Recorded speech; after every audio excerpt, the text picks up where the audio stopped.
Great. Charles Davis with Fox and getting ready to do Big 12 football again this year. I want to ask you a little bit, first of all, you saw the SEC Media Days last week, and that looked like the Beatles coming through. Not so much star power with this one this year as far as the Big 12 is concerned. What do you think? Well, I think that, it's one of those years where we're waiting for the stories to emerge as opposed to we're already writing the stories. And we've had those stories written in the past in the Big 12. They were full of stars. I mean, every team would roll out 3 or 4, especially at the quarterback position, wide receiver position. This year we're waiting for some of these stories to be written, especially at the quarterback position. But having been around the Big 12 for a long time, I'm not worried about that at all. In fact, they'll be written, and they'll be written in ink. You're an old SEC guy, so you're used to that sledgehammer, bludgeon each other to death kind of football, and then you come to the Big 12, and it's fast break basketball all day long. What do you like more? Which kind of game do you like better? Well, I'm old school. I like a compromise personally. I like teams that huddle. You know why? It gives me a chance to catch my breath. Otherwise, I need an oxygen tank up there in the booth.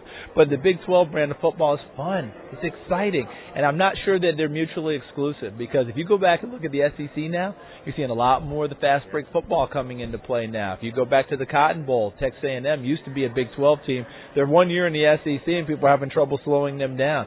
And they jumped on Oklahoma pretty well in the Cotton Bowl with their fast break football. But you also flip it over. Oklahoma's always been a big, physical, strong team. Texas wants to be big, physical, and strong. So it's not like it's mutually exclusive, but at the same time, I think that's how people would categorize the two conferences until further notice. But when you see an Oklahoma that traditionally had great defenses, Texas used to have great defenses. The only school right now that you can pretty much count on having a great defense every year, TCU, maybe Kansas State. Yeah, and that also comes out of style, comes out of emphasis. Obviously Gary Patterson, those are his roots there. But, at Oklahoma, Bob Stoops, Mike Stoops, those are their roots too. But they also spread it out on offense. Talk about Oklahoma. They got high-powered, scored a whole bunch of points. And sometimes your defense suffers as a result of that because they have to play more plays. The offense strikes quickly. Everyone moves really fast. Defense, back on the field. Whoa, we just came off the field. So there is a balance in there somewhere. But a lot of that, to me, is a product of players. Kansas State does a tremendous job of getting guys in that we go, hey, he's like a 2-star guy.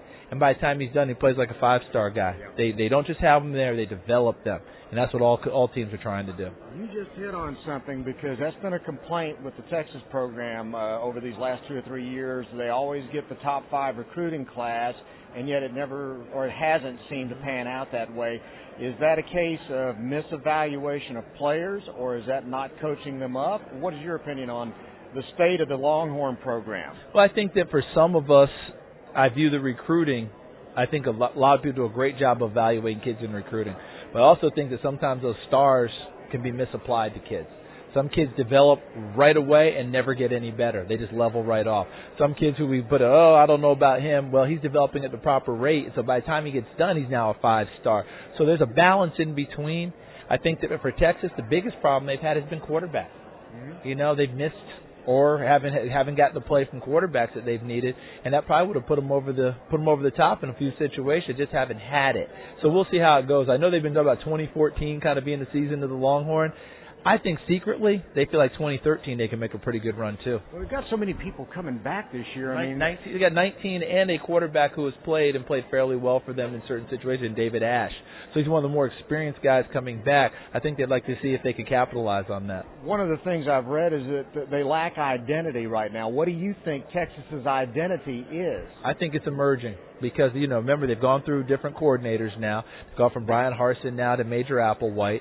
I think Coach Brown is going to have a heavy influence on what he wants. At one point, remember, they went to that heavy power running game, and now they've kind of gone back to trying to move it out and spread them out a little bit more while still incorporating the power running game. So I think that as we go along, it will emerge with Major Applewhite calling the plays now.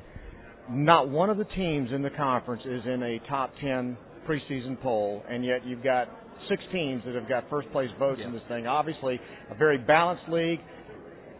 Do you think it will be a great league this year, or is there a team in this conference that could emerge as a great team and be a national championship contender like Kansas State was toward the end of the year? I think someone will, because it always happens. The Big 12 is too good for it not to happen.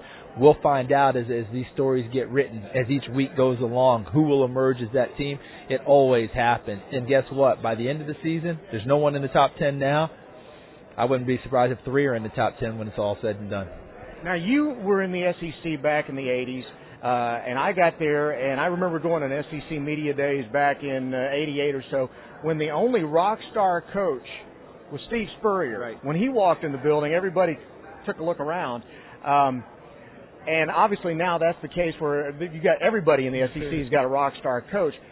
Are you seeing that kind of coaching advancement in the Big 12 now? Do you see rock stars, some potential rock stars in the Big 12 now? Well, I think when you say that, you got to think Cliff Kingsbury at Texas Tech. He fits the bill perfectly. Young, super attractive, very fit guy who played the game back at his school. Has that cool about him, that sort of deal. But he's there. I mean, think about it. A lot of guys may not fit, quote-unquote, rock star category, but we know so much more about them now than we ever did before, and each one fits their category. Art Briles now, people are just waking up and going, he's made Baylor more than a solid program. He's made Baylor contenders, and no one saw that come. It was like, I knew Art was a good coach, but my goodness, that gives him a little rock star status. Obviously, Bob Stoops, Mac Brown at the top of the food chain there. We know about those guys. Bill Snyder, in a grandfatherly way. Bill Snyder's a rock star. People want to gravitate towards him. What's that sign that they have in Manhattan, Kansas at the bank? It says, the time is whatever time Bill Snyder says it is. I mean, is that not a rock star? How about Paul Rhodes at Iowa State? If you go to the Iowa State people, they would tell you that their coach is a rock star because the way he connects with them, the emotion that he brings into it. And by the way, every year they beat someone that's pretty darn good that they're not supposed to beat. That gives him rock star status just in his category. So I think everywhere we turn, you got a whole bunch of them, and it's all because of different reasons. What's the other big story in the Big 12 that you're kind of looking forward to watching play out this year? I really think for me it's going to be defense, because we don't have those quarterbacks right now that you're sitting there saying, I've got a game plan for that guy. So can these defenses kind of get their footing a little bit early, maybe impose their will a little bit, and see if the game changes somewhat for the teams? Personally, I think everyone's going to still fling it around, and these quarterbacks are going to get better and emerge. But if you can get to some of these guys early, before they settle in and gain their full confidence, some of these defenses may reemerge, and all of a sudden we're talking about some guys on the defensive side of the football again instead of just the quarterback. How concerned are you about the rules changes? You're worried it's going to take the defense out of the game like it did the NFL? I don't know if it'll take it out, but we've got a sea change in how we're going to do things, and we're going to see how that goes along for them. I think we'll have some guys who are going to get ejected early that are going to have an impact on the game before everything finally settles in and we start to see it as the norm. Charles Davis, thank you very much. Great to visit with you. Thank you for having me. Appreciate it. Very much. Bryan Houston, Rattle and Hum Sports. Thank you.